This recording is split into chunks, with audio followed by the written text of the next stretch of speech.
आज हम बात करने वाले हैं दुनिया की सबसे बड़ी खबरों में से एक पर, और वो है इजराइल और गाजा की जंग, जिसमें अब तक 67,000 से ज्यादा लोग मारे जा चुके हैं। हालत बेहद गंभीर है और पूरी दुनिया में दबाव बढ़ता जा रहा है। इसी बीच इजराइल के प्रधानमंत्री बेंजामिन नेतन्याहू ने अमेरिका के प्रेसिडेंट डोनाल्ड ट्रंप से मुलाकात से पहले कहा कि वो सीज फायर यानी युद्ध विराम की एक नई योजना पर काम कर रहे हैं। लेकिन अब सवाल यही है कि प्लान कितना कारगर होगा, इसमें शर्तें क्या होंगी और क्या इससे वाकई जंग खत्म हो सकती है। आज इस एक्सप्लेनर में हम समझेंगे कि सीज फायर डील क्या है, इसके पॉइंट्स क्या है, इजराइल और हमास की पोजीशन क्या है और इसका असर दुनिया की राजनीति और आम लोगों की जिंदगी पर कैसे पड़ेगा। न्यूज़ 18 के सोशल मीडिया प्लेटफॉर्म पर आपका स्वागत है। मैं आपके साथ साइमा परवीन। सबसे पहले समझ लेते हैं कि ये मामला उठा कैसे। दरअसल ये जंग 7 अक्टूबर 2023 को शुरू हुई थी, जब हमास ने इजराइल पर बड़ा हमला किया था। इसके बाद इजराइल ने गाजा में भीषण ऑपरेशन शुरू कर दिया और अब 1 साल से भी ज्यादा का समय हो चुका है, लेकिन हालात बद से बदतर होते जा रहे हैं। गाजा का लगभग 90% हिस्सा तबाह हो चुका है, लोग बेघर हो चुके हैं और फूड वाटर क्राइसिस इतना बढ़ गया है कि एक्सपर्ट्स का मानना है कि गाजा सिटी में ड्रॉट जैसी स्थिति बन गई है। हेल्थ मिनिस्ट्री के मुताबिक अब तक 67,000 से ज्यादा लोग मारे जा चुके हैं और 1.5 लाख से ज्यादा लोग घायल हैं। तो जरा सोचिए ये आंकड़े कितने भयानक है, और यही वो बैकग्राउंड है जिसमें अब सीज फायर की बात हो रही है। अब आते हैं नेतन्याहू के बयान पर। उन्होंने अमेरिका की फॉक्स न्यूज को एक इंटरव्यू दिया, जिसमें उन्होंने कहा कि वो ट्रंप की टीम के साथ मिलकर एक नया सीज फायर बनाने की कोशिश में है। उन्होंने कहा कि अब यह फाइनल नहीं हुआ, लेकिन बातचीत चल रही है और उम्मीद है कि जल्द ही कोई हल निकलेगा। नेतन्याहू पर दुनिया भर से दबाव बढ़ने लगा है, वो इस जंग को रोके, क्योंकि अब हालात बहुत ज्यादा बिगड़ गए हैं। लेकिन ये नेतन्याहू इसी बीच उनका कहना है कि वो हमास को पूरी तरह खत्म किए बिना जंग नहीं रोकेंगे। यानी एक तरफ वो युद्ध विराम की बात कर रहे हैं, तो वहीं दूसरी तरफ लड़ाई तब तक चलेगी जब तक हमास का अस्तित्व खत्म ना हो जाए। अब समझ लेते हैं कि ये सीज फायर प्लान क्या है। मीडिया रिपोर्ट्स और अरब अधिकारियों के मुताबिक ये 21 पॉइंट्स का एक प्रपोजल है। इसके तहत सबसे पहली शर्त ये होगी कि तुरंत युद्ध विराम यानी सीज फायर किया जाए, यानी इजराइल और हमास दोनों ही हमले रोक दें। और दूसरी बड़ी शर्त है कि हमास को 48 घंटे के अंदर सभी बंदियों को छोड़ना होगा। अभी भी लगभग 48 लोग हमास की कैद में हैं, जिनमें से 20 से ज्यादा के जिंदा होने की संभावना है। तीसरी शर्त यह है कि धीरे धीरे इजरायली सेना गाजा से वापस हटेगी। मतलब ये ग्रेजुअल प्रोसेस होगा और इसमें एक कदम से कुछ नहीं होगा। इसके अलावा कुछ और पॉइंट्स भी हैं जिन पर अभी बातचीत जारी है। अब सवाल ये उठता है कि क्या हमास डील को मानेगा। तो हमास ने कह दिया है कि वो हर प्रपोजल को पॉजिटिव तरीके से स्टडी करने को तैयार है। दरअसल हमास की डिमांड है कि सारे बंदियों को छोड़ने के बदले इजराइल पूरी तरह से गाजा से हट जाए और जंग खत्म कर दे। लेकिन यहाँ ट्विस्ट ये है कि नेतन्याहू अब भी साफ कह रहे हैं कि अगर हमास जंग खत्म करे, सारे बंदियों को छोड़े, तो उन्हें गाजा छोड़कर जाने दिया जाएगा। यानी नेतन्याहू हमास के नेताओं को बाहर जाने का रास्ता देने को तैयार है, बशर्ते वो हथियार डाल दे। लेकिन इसी बीच हालात बिगड़ते जा रहे हैं। गाजा के नुसैरत शरणार्थी कैंप में इजरायली हमले में कम से कम 10 लोग मारे गए। लोकल हॉस्पिटल्स का कहना है कि घरों पर 2 मिसाइलें गिरी, जबकि कई परिवार तबाह हो चुके हैं। आपको बता दें कि लोगों ने क्या बताया। उनके मुताबिक रात भर धमाकों की आवाजें आती रही और ऐसा लग रहा था कि जैसे पूरा शहर बमबारी में घिरा हुआ है। गाजा हेल्थ मिनिस्ट्री का कहना है कि महिलाओं और बच्चों की तादाद लगभग आधी है और इस मौत के आंकड़े में सबसे ज्यादा बच्चे और महिलाएं शामिल हैं। यानी ये बात साफ दिखाती है कि आम लोग सबसे ज्यादा भुगत रहे हैं। वहीं इजरायली सेना का मानना है कि उन्होंने पिछले 24 घंटों में 140 टारगेट्स पर हमला किया है। इनमें हमास के ठिकाने, उनके हथियार और ऑब्जर्वेशन पोस्ट शामिल है। उन्होंने गाजा सिटी में एक 16 मंजिला बिल्डिंग को भी गिरा दिया, जिससे मक्का टावर कहा जाता था। अब सेना का कहना है कि इसमें हमास का मिलिट्री इंफ्रास्ट्रक्चर मौजूद था। हालांकि पहले वहां के लोगों को खाली करने का अलर्ट दिया गया था, लेकिन इस तरह के लगातार डेमोलिशन से गाजा का नक्शा ही बदल गया है। अब इजराइल का कहना है कि जरूरी है, क्योंकि जब तक हमास का ढांचा खत्म नहीं होगा तब तक जंग बंद नहीं हो सकती है। अब जरा अमेरिका की भूमिका समझ लेते हैं। तो ट्रंप अभी खुले तौर पर इजराइल का समर्थन कर रहे हैं, लेकिन हाल के दिनों में उनकी नाराजगी भी झलकने लगी है, खासकर तब जब इजराइल ने कतर की राजधानी दोहा में हमास की पॉलिटिकल लीडरशिप पर हमला किया था। दरअसल अमेरिका ये नहीं चाहता कि जंग इतनी लंबी खिंच जाए कि दुनिया में एंटी इजराइल सेंटीमेंट और बढ़ जाए।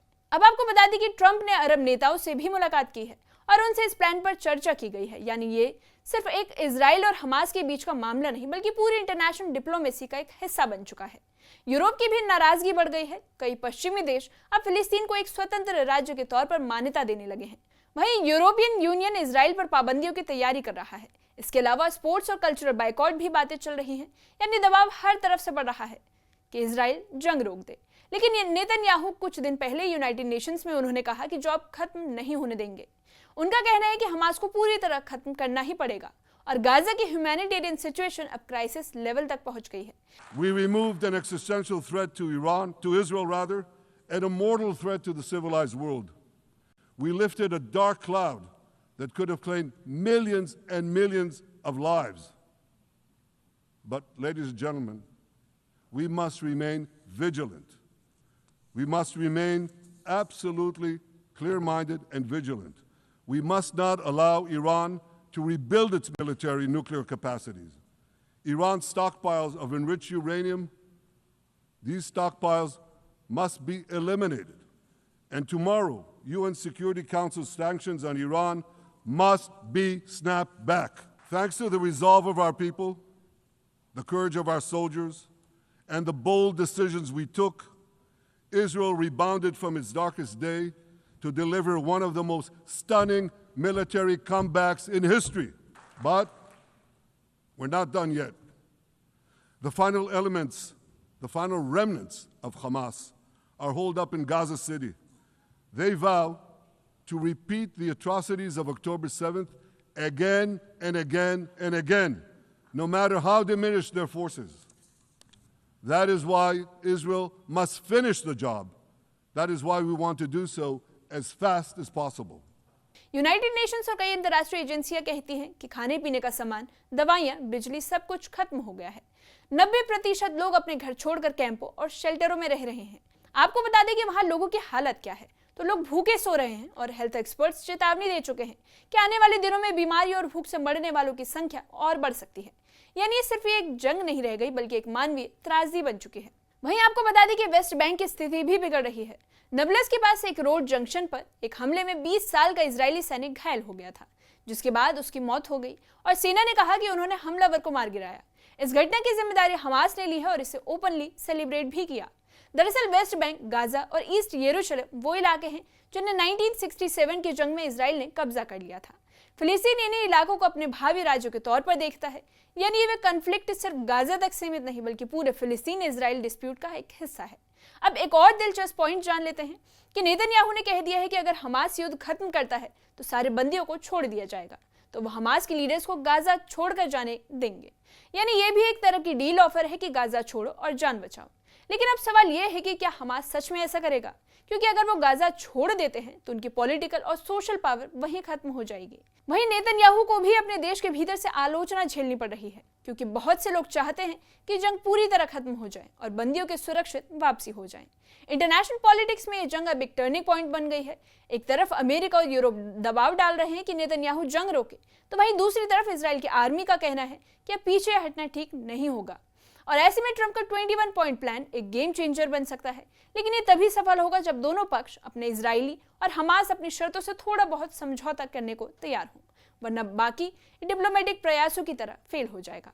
अब जनता का मूड देख लेते हैं तो इजराइल में लोग लगातार प्रदर्शन कर रहे हैं कि उन्हें उनके बंदियों को वापस लाया जाए।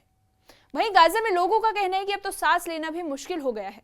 महिलाओं और बच्चों का दर्द सबसे ज्यादा है। अब आप सोचिए कि 1 साल से ऊपर का समय हो गया और वहां के लोग लगातार बमबारी झेल रहे हैं और यही वजह है कि दुनिया भर में सीज फायर नाउ के नारे उठने लगे हैं।